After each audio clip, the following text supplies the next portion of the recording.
சிவாய நம திருச்சிற்றம்பலம். நமது சிவ சிவ அன்பே சிவம் சேனலில் பயணம் செய்யும் அனைத்து அடியாருக்கும் நேரு வணக்கம்.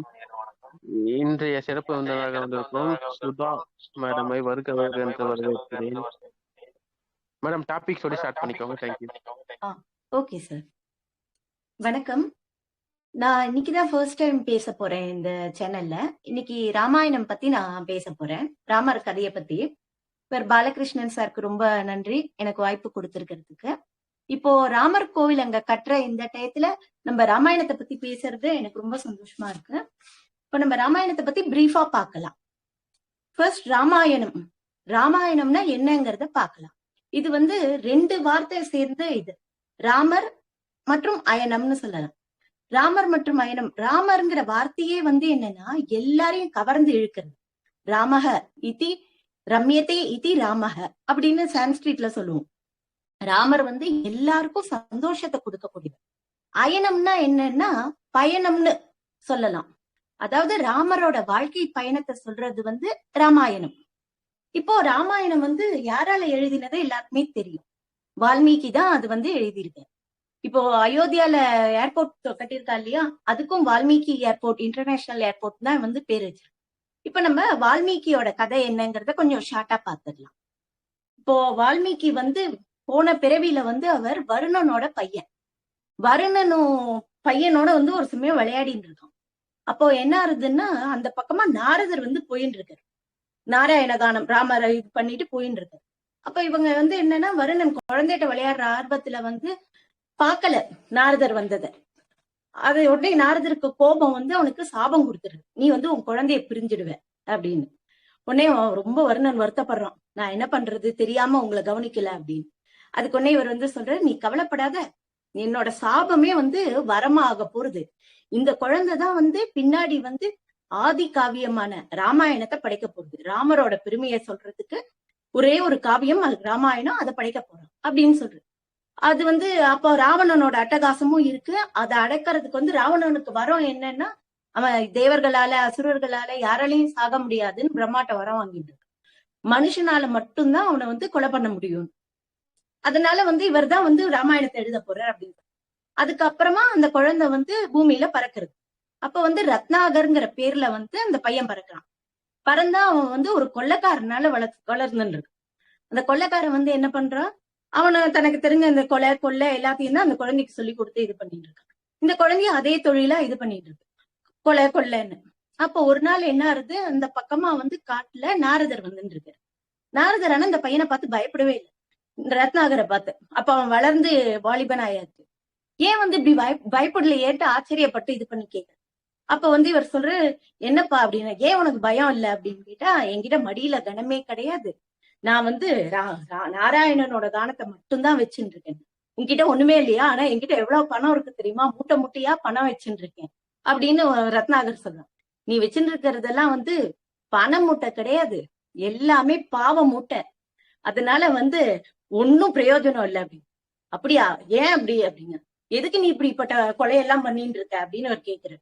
அதுக்கு சொல்றேன், என் குடும்பத்தை காப்பாத்த எனக்கு வேற வழி கிடையாது, அதனாலதான் நான் இப்படி பண்ணிட்டு இருக்கேன் அப்படின்னு.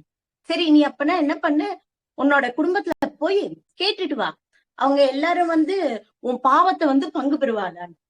சரி, நான் போய் கேட்டுட்டு வரேன், ஆனா நீங்க இங்க தப்பிச்சுடக்கூடாதுங்க, என்ன இந்த மரத்திலேயே கட்டிட்டு போ, நான் தப்பிக்க மாட்டேன் அப்படின்னு. சரின்னு மரத்துல கட்டிட்டு போறான். போனா அவன் குடும்பத்துல கேட்டா, இது உன்னோட கடமை, நீ எங்களை காப்பாத்தணும், ஆனா நாங்க உன் பாவத்தெல்லாம் ஏத்துக்கவே முடியாது அப்படின்னு எல்லாரும் சொல்லிடுற. திரும்பி இவர் வர, ரத்னாகர் நாரதரை பாக்குறான். பார்த்துட்டு, என் பாவத்தை யாருமே ஏத்துக்க மாட்டேங்கிறா, நான் என்ன பண்றதுங்கிறான். போன ஜென்ம ஞாபகம் இப்ப கொஞ்சம் வந்ததுனால தன் பாவத்தை குறைக்கணும் அப்படின்ட்டு இவன் ஃபீல் பண்ண ஆரம்பிச்சு. அப்ப என்ன ஆகுது, இவர் சொல்ற, சரி ராமநாமம் மட்டும்தான் பாவத்தை போக்கும், நீ அதனால என்ன பண்ணு, ராமநாமத்தை சொல்லி ஜபம் பண்ணு, ஒரு தவமா பண்ணு அப்படின்னு சொல்ற. உடனே இவனுக்கு இவன் கொலை அதுலயே இருந்ததுனால இவனால ராமங்கிற அந்த ஈஸியான வார்த்தையை கூட அவனால சொல்ல முடியல. ஐயோ, என்னால சொல்ல முடியலையே, நான் என்ன பண்ண அப்படின்னு கேக்குறான். உடனே அவர் சொல்றாரு, அங்க ஒரு மரம் இருக்கு, இந்த மரத்தோட பேர் என்னன்னு கேக்குறாரு. இந்த மரத்தோட பேரு மராமரம் அப்படின்னு. அப்ப நீ என்ன பண்ணு, இந்த மரத்தோட பேரை மரா மரா மரா மரா அப்படின்னு மட்டும் சொல்லின்று போறோம் அப்படின்னு. அவன் மரா மரா மரான்னு சொல்ல ஆரம்பிச்சோன்னா என்ன ஆகுது, அது ராம ராம ராமங்கிற இதுல வந்துடுறது. இந்த பூர்வ ஜென்ம இதுவா என்ன அந்த காரணத்தினாலயோ என்னமோ பசி தூக்கம் எதுவும் இல்லாம ராம ராம ராமன்னு சொல்லி ரொம்ப வருஷம் ஆயிடுறது. அவன் உட்காந்து சொல்லிட்டு இருக்கிற இடத்துலயே என்ன ஆறுது, புத்து புறப்பட ஆரம்பிச்சிடுறது. சமஸ்கிருதத்துல வல்மீகா அப்படின்னா எறும்பு, எறும்பால கட்டப்பட்ட புற்று அப்படின்னு அர்த்தம். அதனால இவர் என்னன்னா அந்த புத்துக்குள்ள இருந்து ராமநாமம் மட்டும் கேட்டுட்டே இருக்கு. அப்ப கொஞ்ச நாள் ஆயிடுது, கொஞ்ச நாள்ல ரொம்ப வருஷமே ஆயிடுறது. அப்போ என்ன ஆறுது, இவருக்கு பிரம்மாவோட அருள் கிடைக்கிறது. இவரோட மனக்கண்ணு முன்னாடி, ரத்னாகரோட மனக்கண்ணு முன்னாடி ராமாயணம் ஃபுல் காட்சியா எல்லாமே தெரிய ஆரம்பிச்சிடுது. அப்ப நாரதர் அந்த பக்கமா வர்றது. நாரதர் கிட்ட இவர் கேக்குறாரு, என்ன எனக்கு தெரியறது இவ்வளவு அழகு அறிவு எல்லாம் இருக்கிற மாதிரி ஒரு மனுஷனை பத்தின கதையா எனக்கு தெரியறதே, உண்மையில அது மாதிரி ஒருத்தர் உண்டா அப்படின்னு கேக்குறாரு. ஆமா, அதுதான் ராமர். ராமர் இஷ்வாகு வம்சத்துல பிறந்தவர். அவரோட கதை தான் நீ இப்ப இது பண்ணதுன்ட்டு இவர் நாரதரும் என்ன பண்ணிடுறாருன்னா, ஒரு சங்கேப ராமாயணம்னு அது சொல்லுவா. அதாவது ஒரு 100 ஸ்லோகத்துல மொத்த ராமாயணத்தையும் அவருக்கு ஒரு சுருக்கமா சொல்லிட்டு இதான் ராமாயணம், இதை நீ தான் உன்னோட இதுவா எழுதணும். ராமாயணம் இதிகாசம். இதிகாசம்னா என்னன்னா இதி ஹ அசஹ அப்படின்னு சொல்லுவா. அதாவது என்னன்னா இப்படி நடந்தது, இப்போ இப்படி நடந்துட்டு இருக்குன்னு சொல்ற மாதிரி, உண்மையிலே நடந்தது. இது என்னன்னா அப்படி இதிகாசத்துக்கு புராணத்துக்கும் என்ன வித்தியாசம்னா, இதிகாசத்துல யாரு அதை எழுதுறாலோ அந்த ஆத்தர், அந்த இவரே அந்த பாத்திரமா அதுல வருவார். இப்ப வால்மீகி பார்த்தா ராமாயணத்திலயும் அவர் பார்ட் வரும், அவரும் பேசுற மாதிரி. அதனால இது ராமாயணம். சரி, இப்ப நம்ம என்ன பண்ணலாம், வால்மீகி பத்தி பார்த்தாச்சு. இனிமேல் நம்ம ராமாயணத்துக்குள்ள போயிடலாம். ராமாயணம் மொத்தம் 24,000 ஸ்லோகம் இருக்கு. 7 காண்டம், பாலகாண்டம், அயோத்தியா காண்டம், ஆரண்ய காண்டம், கிஷ்கிந்தா காண்டம், யுத்த காண்டம், சுந்தர காண்டம், உத்தரகாண்டம். இப்படி 7 இது இருக்கு. நமக்கு ரொம்ப டைம் இல்லாததுனால நம்ம எல்லாத்தையும் கொஞ்சம் ஷார்ட்டா நான் சொல்றேன். இது ஃபர்ஸ்ட் டைம், ஏதாவது தப்பு இருந்தாலும் நீங்க கொஞ்சம் அட்ஜஸ்ட் பண்ணிக்கோங்க. இப்ப நான் பாலகாண்டம் பத்தி சொல்ல ஆரம்பிக்கிறேன். பாலகாண்டம் என்னன்னா ராமர் பிறந்தது, பாலன்னா குழந்தைன்னு அர்த்தம் இல்லையா, அந்த சின்ன வயசு வரைக்கும் நடக்கிற எல்லா நிகழ்ச்சியும் அந்த இதுக்குள்ள வந்துடுறது. இப்போ நம்ம பாலகாண்டம், இப்ப அயோத்தியை பத்தி பார்க்கலாம். ராமர் தசரதரோட பையன் பிறந்தான்னு தெரியும் இல்லையா. தசரதர் ரொம்ப சிறந்த வீரர். 60,000 ஆண்டு அவர் ஆட்சி பண்ணிருக்கார் அயோத்திய. கோசலை நாடு அயோத்தி இதை வச்சு அவர் ஆண்டுன்றார். அவருக்கு என்னன்னா 3 மனைவி, கௌசல்யா, சுமித்திரை, கைகேயி. எல்லாரும் என்ன நினைச்சுட்டு இருக்கா, அவர் புத்திரகாமேஷ் யாகம் பண்ணிதான் இந்த 4 குழந்தைகள் பிறந்தான்னு எல்லாருக்குமே தெரியும். ஆனா எல்லாரும் என்ன நினைச்சுட்டு இருக்கா, ராமருக்கு இது வரைக்கும், தசரதருக்கு இது வரைக்கும் குழந்தைங்களே இல்லைன்னு. ஆனா உண்மையில அப்படி கிடையாது. அவர் அவருக்கு முதல்ல அவருக்கும் கௌசல்யாவுக்கும் பிறந்த குழந்தை சாந்தாங்கிற பொண்ணு. அவ நல்ல அறிவு, புத்திசாலி, எல்லாமே சிறந்த இது. அவளை என்ன பண்ணிடுறான்னா, கௌசல்யாவோட அக்கா வர்ஷினின்னு, அவ ரோமபாதன்னு அங்கதை அரசனை கல்யாணம் பண்ணிட்டு இருக்கா. அவளுக்கு கல்யாணம் ரொம்ப வருஷம் ஆயிடுது, ஆனா குழந்தையே இல்லை. அதனால அவர் தசரதர் என்ன பண்ற, சாந்தாவை ரோமபாதனுக்கும் வர்ஷினிக்கும் தத்து கொடுத்துடுறார். ரோமபாதன் தன் பொண்ண ரிஷியஸ்டிங்கர்ங்கிற முனிவருக்கு கல்யாணம் பண்ணி கொடுத்துறான். அந்த இப்போ இவரோட புத்திரகாமேஷியாக நடக்கிறதே என்னன்னா தன்னோட மாப்பிள்ளை கையாலதான். வசிஷ்டர் சொல்றார், புத்திரகாமேஷ்டியாக ரொம்ப கஷ்டமான அதுல ஏதாவது ஒரு கிரியை மாறிடுச்சுன்னா கூட கஷ்டம் அப்படின்னு சொல்லிட்டு அதை பண்றதுக்கு சிறந்த ஆள் ரிஷியஸ்டிங்கர் தான் அப்படிங்கிற. ரிஷியஸ்டிங்கர் அங்க தேசத்துல இருக்கு. உடனே ரோமபாதனை கூப்பிட்டு, நீ ரிஷியஸ்டிங்கரை கூட்டின்னு வான்னு சொல்ற. அவரும் கூட்டின்னு வந்துடுறாரு. அப்போ அவர் விபாண்டகனோட பையன் ரிஷியஸ்டிங்கர். அவரை வச்சுதான் அந்த புத்திரகாமேஷ்டி ஆகிறது. வசிஷ்டருக்கு தெரியறது, அவரு ஞான திருஷ்டி இருக்கு இல்லையா, அது மூலமா இவருக்கு 4 குழந்தைகள் பிறக்க போறா. ராமர் மகாவிஷ்ணுவோட இதுவா ராமரும், ஆதிசேஷனா லக்ஷ்மணன், பரத சத்ருகனன் சங்கு சக்கரம் அதோட அம்சமா அவ பிறக்க போறா அப்படின்ட்டு அவருக்கு தெரியுது. அது மாதிரி அந்த இதுல இருந்து கிடைக்கிற அந்த யாகத்துல கிடைக்கிற பாயசத்தை எடுத்து இவ 3 மனைவிக்கும் கொடுக்குறான். அவ 3 பேருக்கும் கொடுத்தா என்ன ஆறுது, அது சுமித்ரையோட கையில இருக்கிற பாயசம் கொஞ்சம் கீழே கொட்டிடுறது. அதனால அவ ஐயோ எனக்கு கிடைக்கலையே அப்படின்னு அவ வருத்தப்படுறா. உடனே கௌசல்யாவும் கைகையும் என்ன பண்றா, தன்னோட பங்குல இருந்து எடுத்து கொஞ்சம் கொஞ்சம் அவளுக்கு கொடுத்துறா. அதனாலதான் சுமித்திரைக்கு 2 குழந்தை, லக்ஷ்மணனும் சத்ருகனனும். ராமர் கூடவே இருக்கிறதுக்காக லக்ஷ்மணனும், பரதன் கூடவே இருக்கிறதுக்காக சத்ருகனும். இப்ப 4 பேரும் பிறந்துடுறா. ராமர் பிறந்தது சித்திரை புனர்பூசம், பரதன் சித்திரை பூசம், லக்ஷ்மணனும் சத்ருகனனும் ஆயில்ய நட்சத்திரம். 4 பேர் பிறந்துடுறா. நல்ல விதமா வந்து வசிஷ்டர் கிட்ட குருகுல வாசத்துல இது பண்ணி பாடம் எல்லாம் கத்துட்டு இது பண்ணி இப்படி ஒரு 15 வயசு 16 வருஷம் ஆயிடுது. அப்போ ஒரு நாள் என்னன்னா, இவருக்கு 16 வயசு நடக்கிற போது என்ன ஆகுது, விஸ்வாமித்திரர் அவர் வந்து இவரோட அரசவைக்கு, தசரதரோட அரசவைக்கு வந்து அவர் என்ன பண்ற, நான் வந்து லோகக்ஷேமத்துக்காக வந்து உலக நன்மைக்காக ஒரு யாகம் நடத்த போறேன், என் யாகத்தை காப்பாத்துறதுக்கு வந்து ராமரும் லக்ஷ்மணரும் வரணும். தசரதர் பயப்படுறார், ஏன்னா அவ குழந்தையில் சின்ன வயசாச்சு அப்படி. வசிஷ்டர் அதெல்லாம் இல்ல, நீ வந்து அவளை அனுப்பி வச்சுடு அவளோட அப்படின்னு சொல்லி சரின்னு அனுப்பி வச்சிரு. இந்த வழியில வரும்போது காட்டுக்கு வர்றச்சுதான் அவர் வந்து இவாளுக்கு வந்து பலா அதிபலா அப்படின்னு 2 மந்திரத்தை சொல்லித்தரார். அது வந்து எதுக்குன்னா, அந்த தூக்கம், தாகம், பசி அதெல்லாம் வந்து அதை கட்டுப்படுத்துறதுக்காக. அதே மாதிரி ராமருக்கு வந்து விஸ்வாமித்திரர் காட்டுல வர்ற வழியில தான் என்ன பண்றாரு, ஆதித்ய ஹிருதயம் அதையும் உபதேசிக்கிறார். இவ அப்படி போயின்னு இருக்கா. அந்த ராவணனோட கட்டளைப்படி என்னன்னா, எல்லா அரக்கருக்குமா சேர்ந்து எங்கேயுமே வந்து யாகம் எல்லாம் ஒழுங்கா நடக்கக்கூடாது அப்படின்னு பண்றதுக்காக என்னன்னா, ரத்தம் மாமிசத்தெல்லாம் கொண்டு வந்து என்ன பண்ணுவான், அந்த யாக வேள்வியில தூக்கி தூக்கி போட்டு கெடுத்துன்னு இருக்கு. அது மாதிரி நடந்துக்கிறத தடுக்க இப்போ வந்து ராமர் இது பண்றாரு. அது மாதிரி நிறைய அர்த்த சாஸ்திரம், அந்த வில்லு விடுற இதுல நிறைய நுட்பங்களை வந்து விஸ்வாமித்திரர் தான் இவாளுக்கு கத்துக் கொடுக்கிறார் ராமலட்சுமணர். அங்க போகும்போதுதான் காட்டுல வந்து தாடகை வதம், தாடக அவ பையன் சுபாகு மாரீச்சன், தாடக சுபாகு செத்து போயிடுறான். ஆனா மாரீச்சன் வந்து அப்போ தப்பிச்சு போயிடுறான். இதெல்லாம் நடந்துட்டு இருக்கு. இது முடிஞ்ச அருமையா வந்து யாகம் எல்லாம் முடிஞ்சிருது.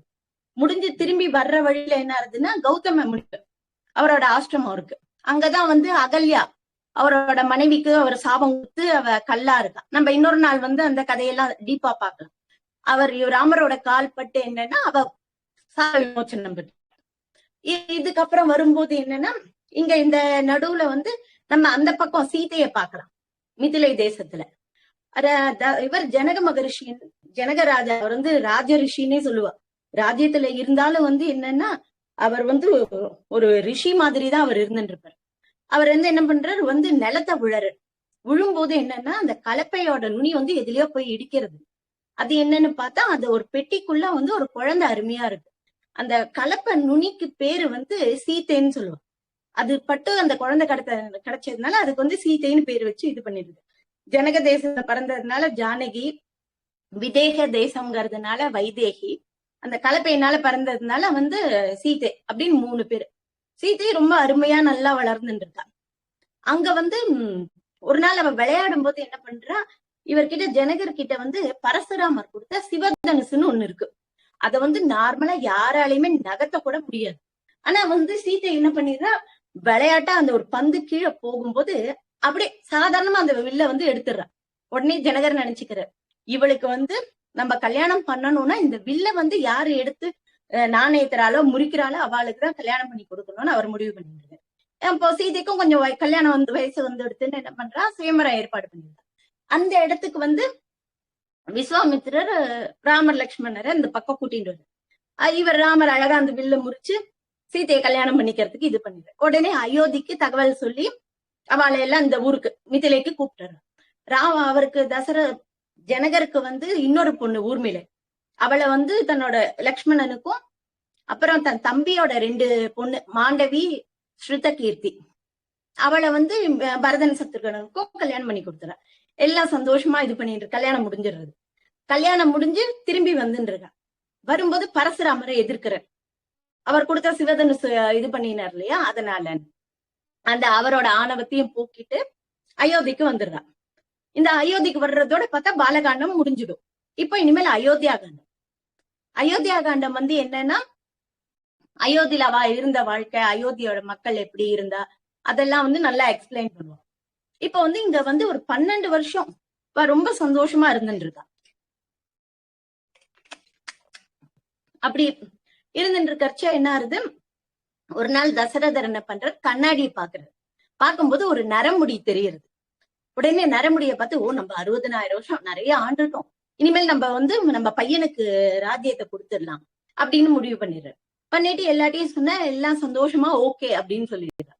அப்ப வந்து ராமருக்கு நாளைக்கே வந்து பட்டாபிஷேகம் பண்ணிடணும் அப்படின்னு முடிவு பண்ணிடுறாரு. அப்ப வந்து பரதன் வந்து கேகே தேசத்துல தன்னோட மாமா ஆத்துல இருக்கான். சரி அவனுக்கும் ஜனகருக்கும் அப்புறமா தகவல் சொல்லிக்கலாம், முதல்ல நம்ம நாளைக்கே பட்டாபிஷேகத்தை பண்ணிடலாம் அப்படின்னு அவர் முடிவு பண்றது.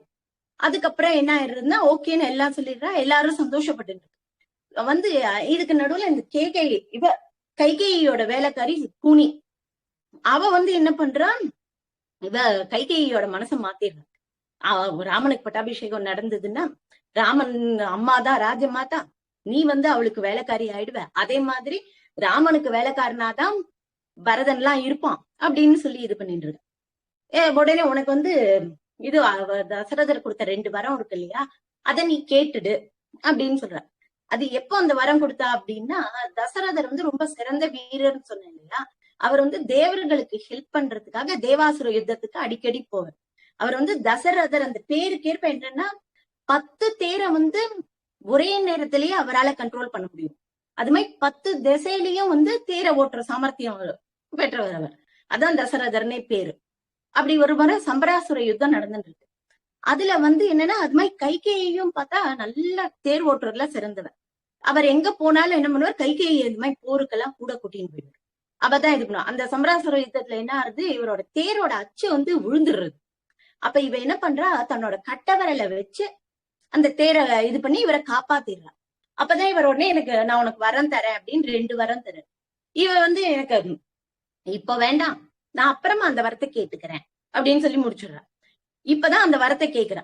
இதுல வந்து என்னன்னா நம்ம பொதுவா எல்லாருமே என்ன நினைப்போம், கைகேயி மோசம் அப்படின்னு தான் நினைச்சுட்டு இருக்கோம். ஆனா என்னன்னா அதுக்கும் ஒரு கதை இருக்கு. அது என்னன்னா, இவ வந்து அஸ்வபதி, கேகேய தேசத்துல அஸ்வபதிங்கிற ராஜாவோட பொண்ணு. அவளோட பேரு வந்து என்னன்னா சரஸ்வதி. அவ அப்பா சரஸ்வதியை வேண்டின்ட்டு எனக்கு ஒரு பொண்ணு வேணும்னு கேட்டு பிறந்ததுனாலதான் அவளுக்கு சரஸ்வதினே பேரு. கேகேய தேசத்து ராணிங்கிறத இளவரசிங்கிறதுனால கைகேயின்னு பேரு வந்து. அவ வந்து என்னன்னா அவ அப்பா வந்து போன பூர்வ ஜென்மம் அப்புறம் வந்து ஜாதகம் அதுல எல்லாம் வந்து அவர் ரொம்ப கிரேட். அவர்கிட்ட இருந்து இவளும் கைகேயும் அதெல்லாம் கத்துன்னு இருக்கா. அவளுக்கு வந்து அன்னைக்கு கரெக்டா என்ன தெரியறதுன்னா, இந்த தசரத அந்த கோசலையோட ராஜ்யத்துக்கும் வந்து ஜாதகம் பார்ப்பா. அந்த ஜாதக அமைப்பு படி பார்த்தா மறுநாள் வந்து அந்த ராஜ்யத்துக்கு யாரு உரியவனோ அவன் வந்து அந்த ராஜ்யபால பண்ணும் போது அவன் உயிர் பிரியணும் அப்படின்னு இருக்கு. அதே மாதிரி தசரதற்கு ஏற்கனவே அந்த சாபம் எல்லாம் தெரியும் இல்லையா. இந்த ஸ்ரவணகுமாரன் அந்த பையன் கண்ணு தெரியாத அம்மா அப்பாவோட இருப்பான். அவளுக்கு தீர்த்தம் தண்ணி வேணும்னு எடுத்துன்னு வரும்போது இவர் யானைதான் அந்த தண்ணி குடிக்கிறதுன்னு நினைச்சு தசரதர் அம்ப விட்டு அந்த பையனை கொண்டுருவான். அவ அம்மா அப்பா வந்து கோபத்தோட வந்து இவருக்கு சாபமும் கொடுத்துருப்பா, நீ புத்திர சோகத்தினாலதான் இறந்துடுவ அப்படின்னு.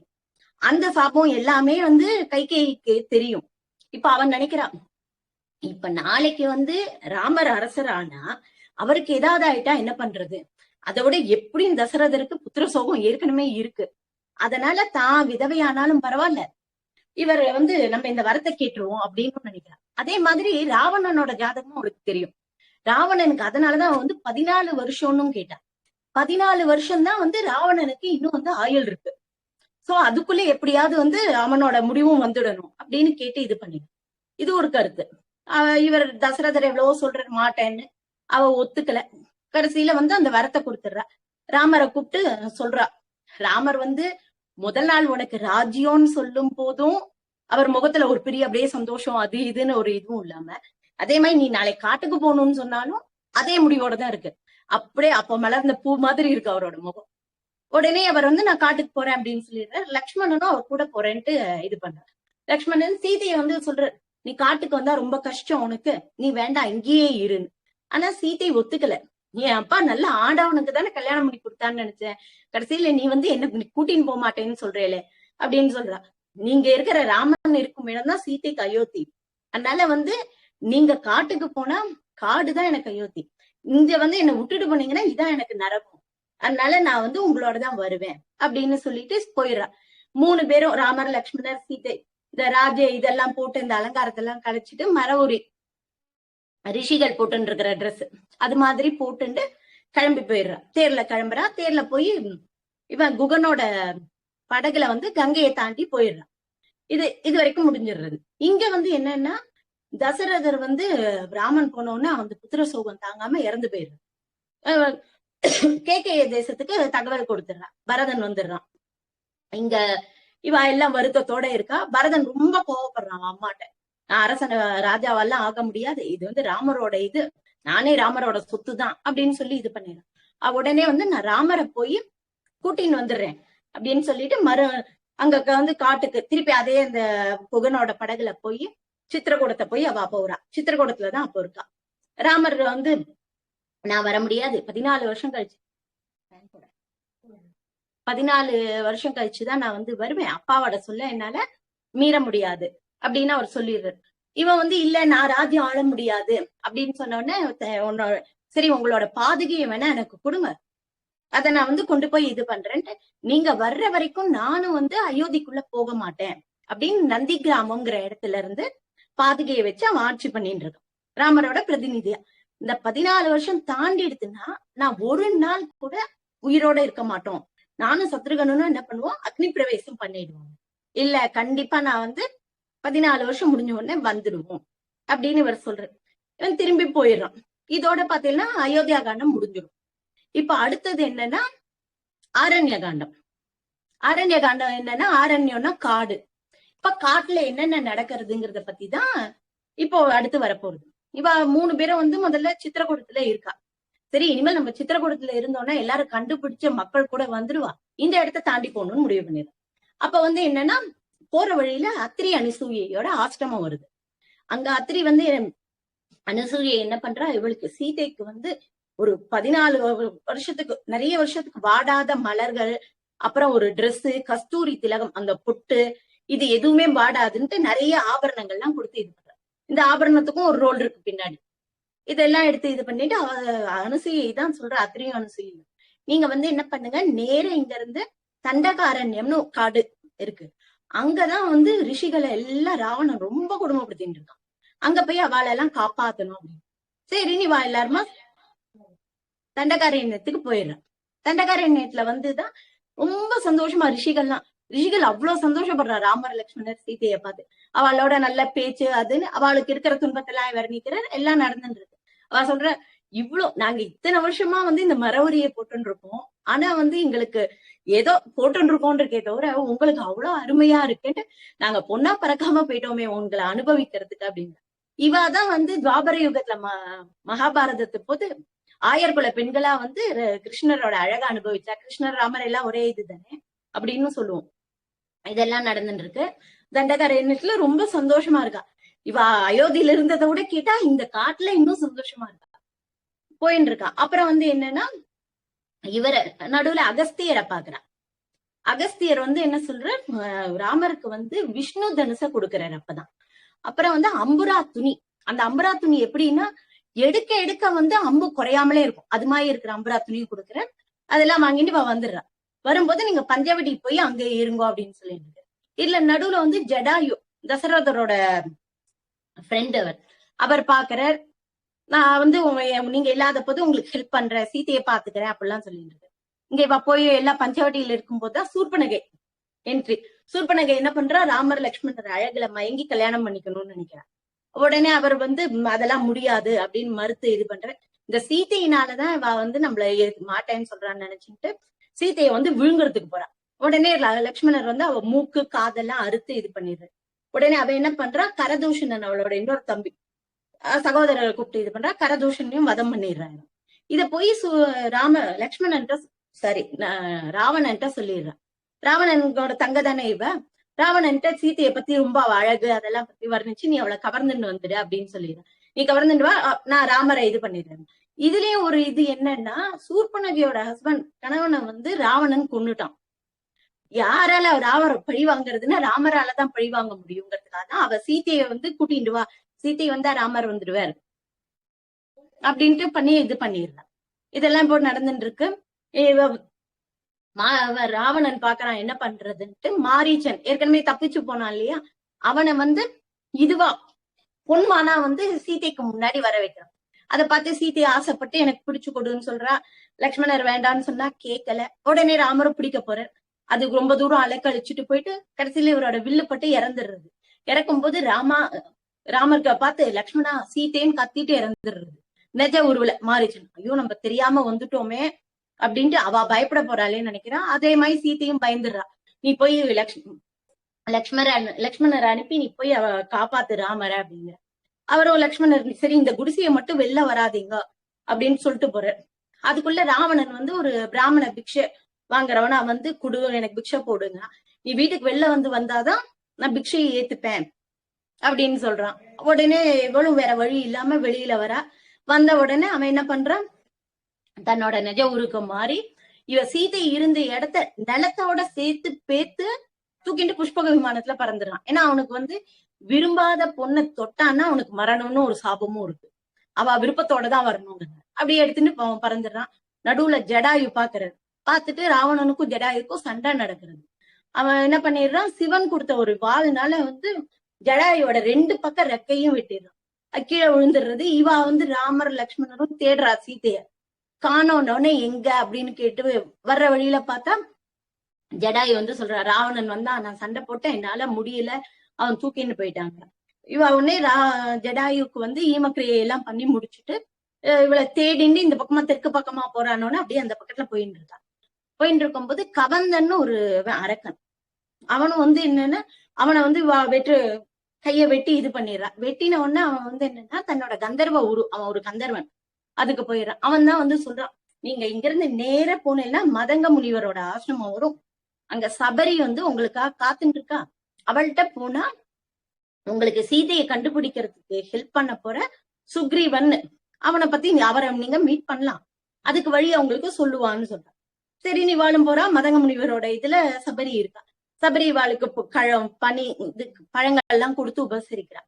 முடிச்சு ஏன்னா அவளுக்கு ராமருக்கு வந்ததுக்கு அப்புறம் தான் அவளுக்கு மோட்சம் இருக்கு. ரொம்ப சந்தோஷத்தோட அவ வந்து ரிஷ்யமுக பர்வதம் இப்ப எங்க இருக்குன்னா கர்நாடகால ஹம்பி இருக்கு இல்லையா, அங்கதான் அந்த மகேந்திர மலை, ரிஷ்யமுக பர்வதம் அதெல்லாம் இருக்கு. அந்த இடத்துக்கு போறதுக்கான வழியை காமிச்சிடறான். இவாளும் சரி அந்த பக்கம் போறான். இங்க போய் அந்த ரிஷிமுக பர்வதம் கிட்ட போற வரைக்கும் இந்த ஆரண்ய காண்டம் நடந்துட்டு இருக்கும். இதுக்கு அப்புறமா தான் நமக்கு வந்து கிஷ்கிந்தா காண்டம் பார்த்தா நமக்கு வந்து என்னன்னா அங்க இந்த வானரங்கள்லாம் இருக்கிற கதை இது. அவ வந்து இந்த மகேந்திர மலை மேல ரிஷிமுக பர்வதத்துல இருக்கா. ரிஷிமுக பர்வதத்துல எப்படின்னா வாலியோட தம்பி தான் வந்து பார்த்தா இவன் சுக்ரீவன் வந்து சூரியனோட பையன்.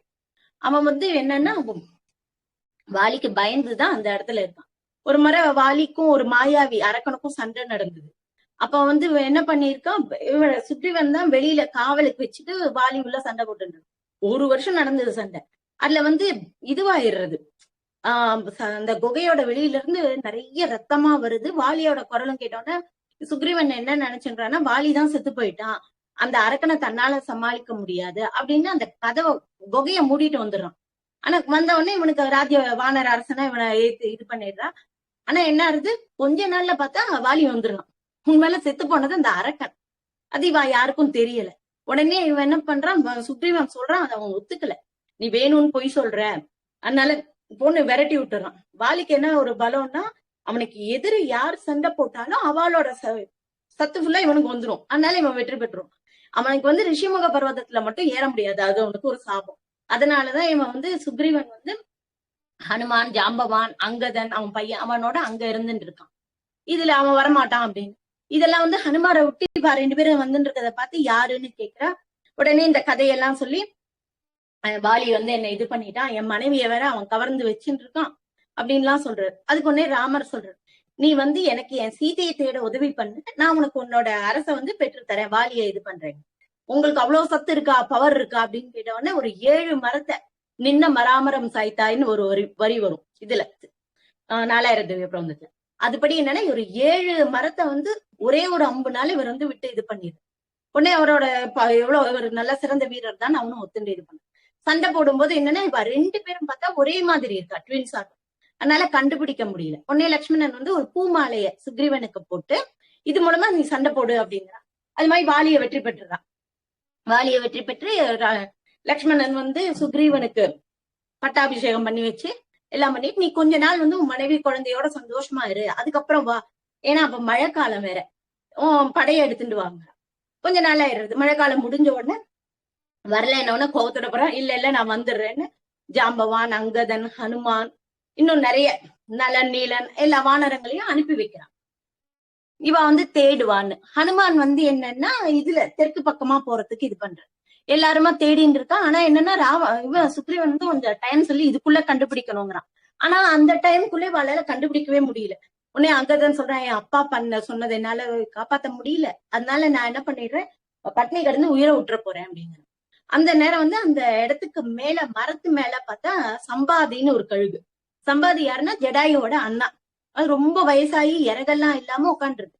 அதுக்கு ஆனா கண் பார்வை வந்து பயங்கரமா இருக்கு. அது வந்து சொல்றது, ஓ நீங்க எல்லாம் வந்து எதை பத்தி பேசுறீங்க அப்படின்னா ஜடாய இறந்ததை பத்தி எல்லாம் சொன்னோன்னா வருத்தப்பட்டுன்னு இது சொல்றது. அது கண் பார்வையில பார்த்தா இலங்கையில சீட்டை உட்காந்துருக்கிறது வரைக்கும் தெரியறது.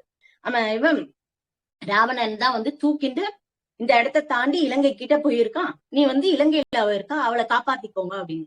ஆனா இலங்கைக்கு போனா 100 அடி 100 யோஜனை தாண்டிதான் நீங்க வந்து போகணும், யாராலையா உங்களால போக முடியுமா அப்படின்னு கேட்டு ராமருக்கு ஹனுமாருக்கு என்ன சாபம்னா, தனக்கு எந்த சின்ன வயசுல பண்ண இதுக்கு குடும்பத்தனத்துக்கு சில ரிஷிகள் சாபம் கொடுத்துருக்காங்க.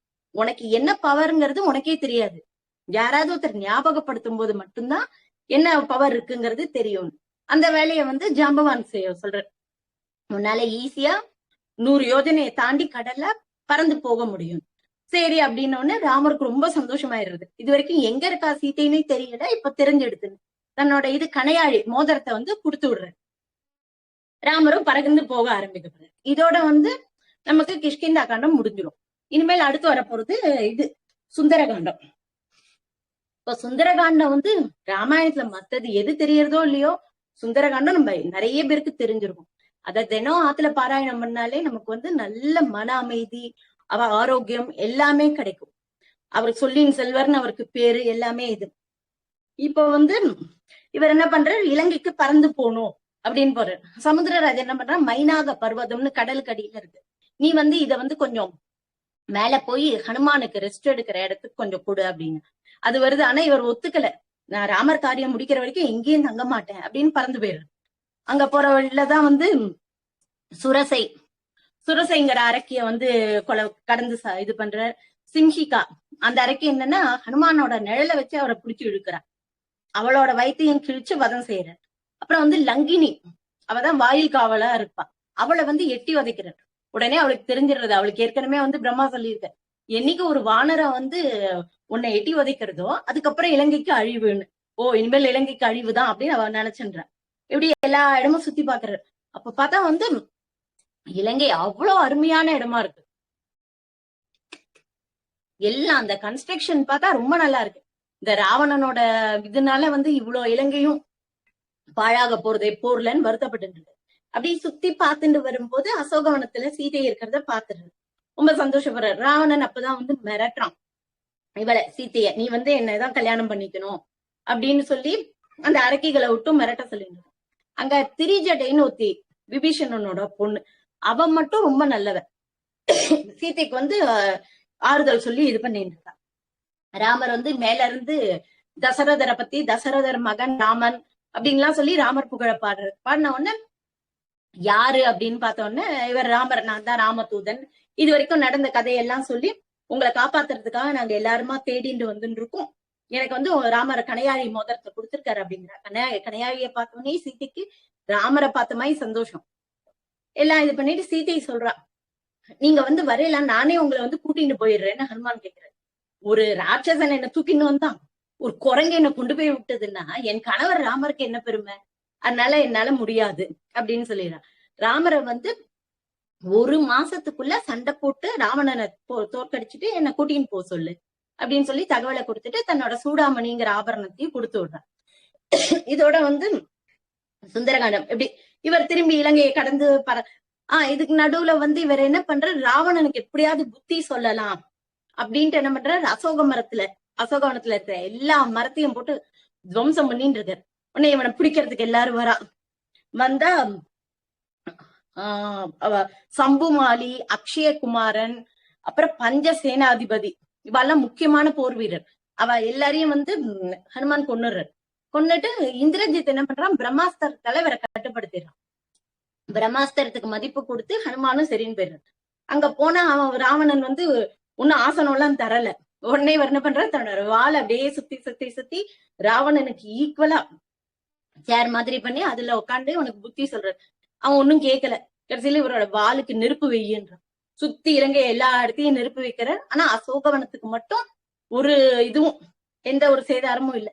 திருப்பி வந்து சீதைகிட்ட வந்து ஆசீர்வாதம் வாங்கின்ற உடனே சீதை சொல்றா, சீதோபவ அப்படின்னு. சீதோபவனா நீ குளிர்ச்சி அடைஞ்சிருவ, ஏன்னா அந்த வாளோட நெருப்பு இருக்கு இல்லையா அதுக்கு, அப்படி சொல்லி திருப்பி இலங்கை இத கடலை கடந்து ராமரை வந்து பாத்துரு. ராமர் கிட்ட வந்த உடனே ராமர் ரொம்ப பதட்டத்தோட இருக்க. சீதையை பத்தி தகவல் என்னன்னு தெரியாது. தான் வேற ஏதாவது வார்த்தையை ஆரம்பிச்சா அவ வந்து சீதைக்கு ஆபத்துன்னு நினைக்க கூடாதுன்னு முதல் வார்த்தையா கண்டேன் சீதையை அப்படின்னு சொல்றது. இந்த ஒரே ஒரு வார்த்தை மூலமாவே அவருக்கு வந்து சொல்லின் செல்வர்னு ராமர் வந்து இது பண்றாரு. சூடாமணியை பார்த்தோன்னே இவரும் ரொம்ப சந்தோஷம். இவ வந்து பிளான் பண்றா, சீதையை 1 மாசத்துக்குள்ள வரணும்னு இருக்கா இல்லையா, என்ன பண்ணன்னு யோசிச்சுட்டு இருக்கா. இதோட நமக்கு பார்த்தா சுந்தரகாண்டம் முடிஞ்சிடும். அடுத்து யுத்த காண்டம். யுத்த காண்டம் வந்து ஆரம்பிக்கும் போது என்னன்னா, இவ கடலை தாண்டி போகணும் இல்லையா, என்ன பண்ணா பாலம் கட்டணும்னு முடிவு பண்றான். அங்கதன் நீலன் எல்லாரையும் வச்சு இது பண்ணலாம் அப்படின்னு. பாலம் கட்டுறதுக்கு எல்லாரும் வந்து உதவி பண்றதுக்கு சமுத்திரத்துல பெரிய பெரிய அலையா வந்துட்டு இருக்கு. அதுல நம்ம எப்படி பாலம் கட்டன்னு யோசிக்கிறான். அப்ப சமுத்திரராஜனை கூப்பிடுற, அவர் வர கொஞ்ச நேரம் வருது. இவர் கோபத்தோட வில்ல எடுத்த உடனே சமுத்திரராஜன் வந்து என்ன மன்னிச்சிடுங்க, நான் வந்து வந்துட்டேன் அப்படின்னு சொல்லிட்டு, நீங்க என் மேல பாலம் கட்டிக்கலாம், ராம அப்படின்னு எழுதி எந்த கல்ல போட்டாலும் அது வந்து தண்ணிக்குள்ள முழுகாம மிதக்கும் அப்படின்னு சொல்லி இது பண்ணு. சரின்னு பாலம் கட்ட ஆரம்பிச்சிடறான். பாலம் கட்டுறதுக்கு வந்து என்னன்னா, மத்த வானரங்கள்லாம் சில சில கல்ல கொண்டு வந்து போடுறது எல்லாம் முழுக்க ஆரம்பிச்சிடுறது. அதுக்கு இவர் சொல்றாரு, ராமர் என்ன பண்றாரு, நீங்க எல்லாரும் கல்லெல்லாம் எடுத்துட்டு கடைசியா வந்து நலன் கிட்ட கொடுங்க. நலன்கிறது வந்து என்னன்னா, அந்த வானரை வந்து விஸ்வகர்மாவோட பையன்னு சொல்லுவோம். கன்ஸ்ட்ரக்ஷன்ல ரொம்ப சிறந்தது. அதோட எல்லாமே என்னன்னா, நலன் வந்து சின்ன வயசா இருக்கும் போது என்னன்னா, வானரம் தானே கொஞ்சம் சேஷ்ட எல்லாம் அதிகம். அப்ப வந்து என்னன்னா, ஒரு முனிவர் வந்து குளிச்சுட்டு கிரகணத்தன்னைக்கு குளிச்சு தவம் பண்ணிட்டு இருக்குது. இது என்ன பண்றது, ஒவ்வொரு கல்லையா தூக்கி தூக்கி தூக்கி கடல்ல போடுறது. அதுல அந்த சத்தமும் அந்த தண்ணி தெளிக்கிறத பார்த்தா அதுக்கு ரொம்ப சந்தோஷமா இருக்கு. ஆனா அந்த முனிவரால வந்து மந்திரத்தை சொல்ல முடியல. உடனே கோவத்தோட அவர் என்ன பண்றாரு, ஆனா சாபம் கொடுத்துட்டா தன்னோட பலன் எல்லாம் போயிடும், இது சின்ன வானரம், இதுக்கு சாபம் கொடுக்க வேண்டான்ட்டு அவர் என்ன பண்ணிடுறாரு, நீ இனிமேல் எதை தூக்கி கல்லு எந்த கல்ல போட்டேன்னாலும் அது சமுத்திரத்துக்குள்ள வந்து மூழ்கவே மூழ்காது, மிதக்கும்ன்ற. அதுக்கு புரியல, திருப்பி திருப்பி போடுறது மிதக்கிறது. மிதந்தா அந்த சத்தம் வரல இல்லையா, உடனே நிறுத்திட்டு போயிடுறது. இப்ப வந்து என்ன ஆகுது, அத வந்து ராமர் தெரிஞ்சு வச்சுட்டு இருக்காரு. அதனால எல்லாரோட கல்லும் கொடுத்து கடைசியா நலன் மூலமா போடுறச்சு என்ன ஆயிடுறது, எல்லாம் அந்த கல் அப்படியே மிதக்க இதுவாயிடுது. ஒரு 133 ஒரு குன்று மாதிரி இருக்கிற கல்லெல்லாம் வந்து போட்டு அத வந்து அந்த பாலத்தை கட்டினான்னு சொல்லுவோம். கிட்டத்தட்ட 34 கிலோமீட்டர் லென்த், 3 கிலோமீட்டர் இது. அது வந்து நிறைய வேரியேஷன் இருக்கு அந்த இதுக்கு, எவ்வளவு இது மெஷர்மெண்ட்ங்கிறதுல. ஜஸ்ட் இதுவும் வந்து ஒரு இதுல வர்றது, வால்மீகி ராமாயணத்துல வர்றதுனால இதை நான் வந்து சொல்றேன். அப்படி பாலம் கட்ட இது பண்றேன். பாலம் கட்டும் போது நம்ம ஹனுமான் கதை, அணில் பத்தி கதை சொல்லி இது பண்ணிருப்போம். அங்க இருக்கிற அந்த மிருகங்கள் எல்லாமே வந்து என்னன்னா, தன்னால முடிஞ்ச கல்லெல்லாம் கொண்டு வந்து போடுறது. இதுவும் ஒரு அணிலும் என்ன பண்றது, ராமரோட பாலத்துல தன்னோட வேலையும் இருக்கணுங்கிறதுக்காக குட்டி குட்டியா ஒரு கூழாங்கல்ல கொண்டுறது. அதுவே அதால முடியல, டயர்ட் ஆயிடுறது. உடனே என்ன பண்றது, தண்ணியில போய் முங்கிட்டு மண்ணுல புரண்டு அந்த மண்ணை கொண்டு வந்து அந்த கல்லுக்கு நடுவுல போட்டுன்றது. உடனே இந்த வானரத்துக்கு எல்லாம் கோவமா வருது, ஏன்னா அதெல்லாம் இவ்வளவு பெரிய கல்லை தூக்கிட்டு வந்துருக்கு, நம்மள இவ்வளவு பெருசா கொண்டு வந்துட்டு இருக்கோம், ஆனா இந்த அணில் நடுவுல வந்துட்டு இருக்கேன்னு என்ன பண்றது, அணில தூக்கி விசிறி போடுறது. ராமர் அழகா கையில அதை பிடிச்சிடுறது. பிடிச்சிட்டு யாரோட இதையும் வந்து நம்ம வந்து குறைவா நினைக்க கூடாது, உருவத்தை வச்சு நீங்கெல்லாம் போட்டு அந்த பெரிய பெரிய மலைக்கு நடுவுல இருக்கிற கேப்ப வந்து இதெல்லாம் தான் ஃபில் பண்றது அப்படின்னு அந்த இத அணில வந்து இப்படி தடவி கொடுக்குறாரு. அதனாலதான் அணிலுக்கு 3 கோடு அப்படின்னு எல்லாம் சொல்லி இருக்கணும். இப்படி இந்த பாலத்தை வந்து பார்த்தா 5 நாளுக்குள்ளே கட்டி முடிச்சிடுறான். கட்டி முடிச்சிட்டு திருப்பி அங்க போகணும். ஆனா எடுத்த உடனே ராமர் போய் சண்டை போட வேண்டாங்கிறதுக்காக என்ன பண்றாரு, அங்கதனை விட்டு தூது அனுப்புறாரு. ஆனா அவன் அதையும் ஒத்துக்கல. இதுக்குள்ள வந்து இதோட வந்து பார்த்தா நமக்கு இது முடிஞ்சிடுறது. இப்ப யுத்த காண்டம் நடந்துட்டு இருக்கு இல்லையா, யுத்த காண்டம்னாலே அங்க நடக்கிற சண்டை எல்லாமே சேர்த்துதான் அப்படி நடந்துட்டு இருக்கச்சு இலங்கைக்கு அங்கதன் தூது. இதுக்குள்ள விபீஷணர் ராவணனோட தம்பி, அவன் ரொம்ப நல்லவன். அவனும் வந்து ராவணனுக்கு எவ்வளவோ எடுத்து சொல்றான், நம்ம வந்து சீதையை அனுப்பிடலான்னு. ஆனா அதெல்லாம் கேட்கல. நான் வந்து அதெல்லாம் பண்ண முடியாது, என்கிட்டயே இருந்து இது பண்றியான்னா, நான் உன்கிட்ட இருந்து இது பண்றதை விட நான் ராமர் கிட்ட போயிடுறேன்ட்டு சரணாகதி அடைஞ்சிடறான். ராமரோட சேர்த்து அது சொல்லுவா, குகனோடு சேர்ந்து 5 ஆனோம், விபீஷணனோட சேர்ந்து 60 ஆனோம்னு ஒரு இது இருக்கு. விபீஷணன் இங்க இருந்துட்டு இருக்கான். இதுக்கப்புறம் இனிமேல் வந்து சண்டைதான். சண்டை காட்சிகள் தான் நிறைய வரப்போகுது. இப்போ ராவணன் தம்பி விபீஷணன் வந்துட்டான், அடுத்து அங்கதன் தூது, அதுவும் சரியா வேலைக்காக மாட்டேங்கிறது. அப்புறம் ராவணனோட மகன் வந்து அதிகாயன், அப்புறம் பிரகஸ்தன், திரிச்சரன், நராந்தகன், தேவாந்தகன், இது எல்லாரும் வந்து சண்டையில வந்து இறந்துடுறான். கும்பகர்ணன் தெரியும் இல்லையா? கும்பகர்ணன் வந்து ரொம்ப சிறந்த வீரன். அவன் வந்து என்னன்னா, இது என்னைக்குமே மரணமே இருக்கக்கூடாதுன்னு கேக்குற வார்த்தையை மாத்தி சொன்னதுனால என்னைக்கும் தூங்கிட்டே இருக்கணும்ங்கிற மாதிரி இதுவாயிடும். அவன் தூக்கத்தை கலைக்கிறது, இதெல்லாம் நம்ம அந்த படத்துல எல்லாம் பார்த்திருக்கோம். ரொம்ப இதுவா இன்ட்ரெஸ்டா இருக்கும். அவனும் எழுந்து வரான், அவன் சண்டை போடுறான், அவனும் கடைசியில இறந்துடுறான். அப்புறம் வந்து இந்திரஜித்தும் வந்து ராவணனோட பையன். இதுக்கு நடுவுல வந்து அந்த இந்திரஜித் வந்து என்னன்னா, யாரு ஒருத்தன் வந்து 14 வருஷம் தூங்காம இருக்கானோ அவனால மட்டும்தான் வந்து இந்திரஜித்தை வெற்றி பெற முடியும். யாராலையும் அப்படி பார்த்தா 14 வருஷம் தூங்காம இருக்க முடியாது. இதுக்கு வந்து ஆரண்ய கண்டத்துல வந்து என்னன்னா, லக்ஷ்மணன் வந்து தூங்கவே இல்லை 14 வருஷம். அது என்ன, நித்ராதேவி வந்து எப்படியாவது இந்த லக்ஷ்மணனை தூங்க வைக்கணும்னு ட்ரை பண்றேன். அப்ப வந்து லக்ஷ்மணன் சொல்லிடுறாரு, என்கிட்ட வந்து ஒரு 14 வருஷத்துக்கு நீ விடாத, ஏன்னா வந்து நான் எங்க அண்ணாவோட இதுக்கு சேவைக்காக வந்திருக்கேன் அப்படின்னு சொன்னோடனே, என்னால அது பண்ண முடியாது. அப்ப நீ என்ன பண்ணும், உன்னோட தூக்கத்தை வேற யாராவது ஒருத்தருக்கு நீ கொடுக்கணும். அப்படி நீ கொடுத்தேன்னா வந்து நான் உன்னை இது பண்ணல, என் மனைவி அங்க இருக்க ஊர்மிளா, என்னோட தூக்கத்தை அவள்கிட்ட நான் கொடுத்தேன்னு சொல்லிட்டு அவ தூங்கிட்டு இது பண்ணுவாங்க. ஏன்னா இது வந்து இப்ப ஹெல்ப் பண்றது நமக்கு. ஏன்னா வந்து இவன் தூங்காம இருந்தாதான் இந்திரஜித்தை வந்து வெற்றி பெற முடியும். அவன் இந்திரஜித் என்ன பண்ணிடுறான், நாகாஸ்திரத்தை பிரயோகம் பண்ணிடுறான். எல்லாரும் மயங்கி போயிடுறான். வானரங்கள், லக்ஷ்மணனும் மயங்கிடுறான். என்ன பண்ணன்னு தெரியாம இருக்கும் போது அப்பதான் வந்து இவர் சொல்றாரு, ஜாம்பவான் வந்து திரேதா யுகத்துல இருந்து இருக்காரு. கடைசியில துவாபர யுக முடிவுலதான் அவர் வந்து இறந்து இது பண்ணுவாரு. அவரோட கதையும் ரொம்ப இன்ட்ரெஸ்டிங்கா இருக்கும். ஜாம்பவான் வந்து சொல்றாரு, ஆஞ்சநேயரை கூப்பிட்டு நீ வந்து சஞ்சீவி மூலிகையை எடுத்துட்டு வா, சஞ்சீவி மலை இருக்கு, அதுல இருந்து எடுத்துன்னு வந்தேன்னா வல்லாம் பழைச்சிடுவா அப்படின்னு சொல்றாரு. சரி இவர் போறாரு, இவருக்கு அந்த மூலிகை எதுன்னு தேட பொறுமை இல்லை. அதனால சஞ்சீவி மலையே வந்து தூக்கிட்டு பறந்து வந்துடுற அந்த போட்டோ நம்ம எல்லாருமே பார்த்திருப்போம் நிறைய. அதோட எடுத்துட்டு வர அந்த மூலிகையோட காற்றுக்கு ராமன் லக்ஷ்மணன் முடிச்சிடுறா. மத்த வானரங்களும் வந்து திருப்பி உயிரோட வந்துடுறது. இந்திரஜித்தோட ரொம்ப கடுமையான போர் நடக்கிறது. அவன் இவர் லக்ஷ்மணன் தான் வெற்றி பெற்று இது வரான். அப்புறமா இப்படி எல்லாம் நடந்த உடனே ராவணனோட இது எல்லாம் போயிடுறது, படை இது எல்லாமே போன உடனே இது கம்பராமாயணத்துல வந்து சொல்லுவான், ராவணன் நிராயுத பணியா நிக்கிற மாதிரி இருந்த உடனே இவர் ராமர் சொல்றாரு, இன்று போய் நாளை வா அப்படின்னு அவனை அனுப்பிடுறாரு. மறுநாள் அவன் வரான். மண்டோதரி அப்ப கூட வந்து அறிவுரை சொல்றா, நீ வந்து இப்பவாவது ராமர்கிட்ட சரணாகதி அடைஞ்சு சீத்தையை விட்டுடு அப்படின்னு. ஆனா அவன் கேட்கல. வினாச்ச காலே விபரீத புத்தியும்பா இல்லையா? நல்ல விஷயம், நம்ம நேரம் சரியில்லாத போது சில விஷயங்கள் வந்து நம்ம நல்லது நடந்தாலும் நம்மளாலேயே ஏத்துக்க முடியாது. இப்படி கடைசியில ராமர் வந்து ராவணனை வென்று போரை முடிச்சிடுறார். அப்புறம் விபீஷணனுக்கு பட்டாபிஷேகம், அவனை ராஜாவாக்கிறார். அப்புறம் வந்து அங்க ராமரோட ஆணைப்படி லக்ஷ்மணனை வந்து தீ மூட்ட சொல்றான். தீ மூட்டிட்டு சீதை அதுக்குள்ள பாஞ்சு வந்து நான் கற்புள்ளவள் அப்படின்னு நிரூபிக்கணும். அப்புறமா வந்து புஷ்பக விமானத்துல ஏறி ராமர், லக்ஷ்மணர், சீதை, ஹனுமான், அப்புறம் முக்கியமான அந்த வானரங்கள், விபீஷணன் எல்லாருமா சேர்ந்து திரும்பி வர்ற வழியில வந்து இவரோட பரத்வாஜர் வந்து நீங்க திரும்பி வரும்போது என் ஆசிரமத்துக்கு வரணும் அப்படின்றது. சரின்னு பரத்வாஜரோட ஆசிரமத்துல இருக்கா. ஆனா என்னன்னா அந்த 14 வருஷ கெடு வந்து முடிய போற டைம்.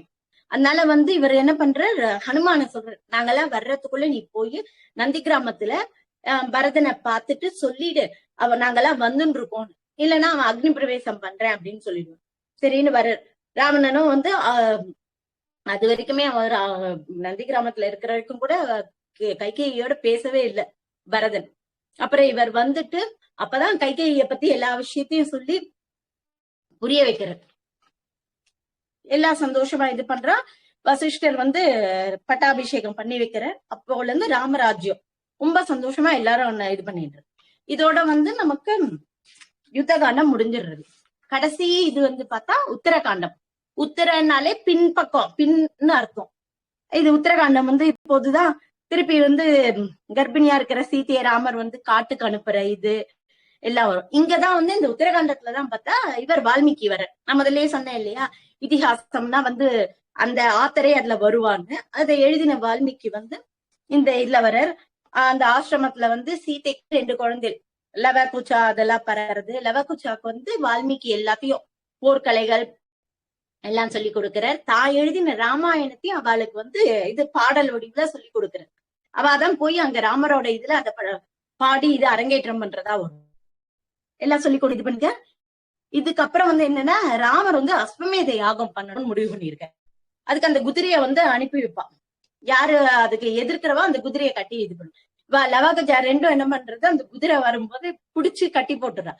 சண்டைக்கு வந்த லக்ஷ்மணன் எல்லாரையும் தோற்கடிக்கிறவன். ஏன்னா ராமரோட பசங்க இல்லையா, ராமரே நேர்ல வர்ற என்னன்னு பார்த்து இது பண்ணிட்டு இவாதான் தன்னோட பையன் இதெல்லாம் தெரிஞ்சு கூட்டின்னு போயிடுற தன்னோட அரசவைக்கு.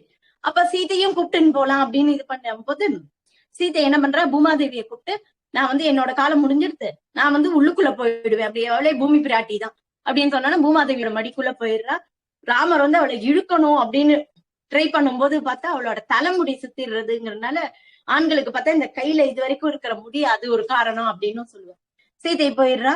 இவருக்கும் வந்து யோசிக்கிற தன்னோட வைகுந்தம் போற டைம் நமக்கு வந்துடுது, இவர் ரொம்ப வருத்தப்படுறாரு. எல்லாரும் சொல்றா இல்ல அவளோட காலம் இது முடிஞ்சுது, அதனாலதான் போயிட்டா, உனக்காக வைகுந்தத்துல காத்துட்டு இருப்பா அப்படின்னு.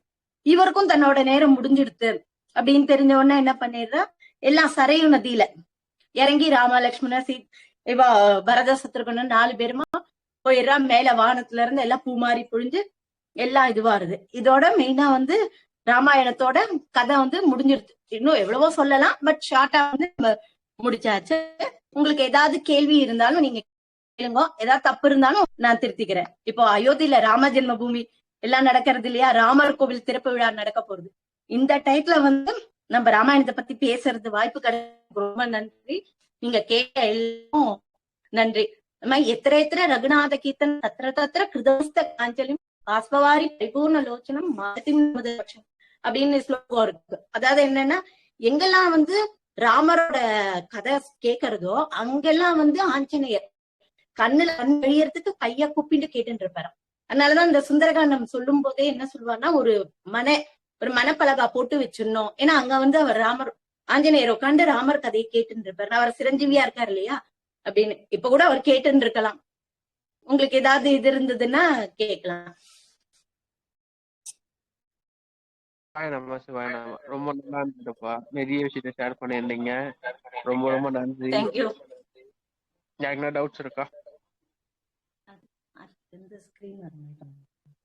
எல்லாரும் இருக்கிறீங்க. டவுட்ஸ் யாருன்னா இருக்கா? கண்ணகியம்மா? சரிங்கப்பா, நன்றி. ஹரே கிருஷ்ணா. முடிச்சுக்கலாம். யாருக்கும் டவுட்ஸ் இல்லைன்னு நினைக்கிறேன். பிரிச்சுவல் இல்ல, டவுட்ஸ் இருக்காது. மெடிக்கல் ரிலேட்டடா டவுட் போடுவாங்க. தேங்க்யூ. நன்றி சார், எனக்கு வாய்ப்பு கொடுத்ததுக்கு ரொம்ப நன்றி. தேங்க்யூ.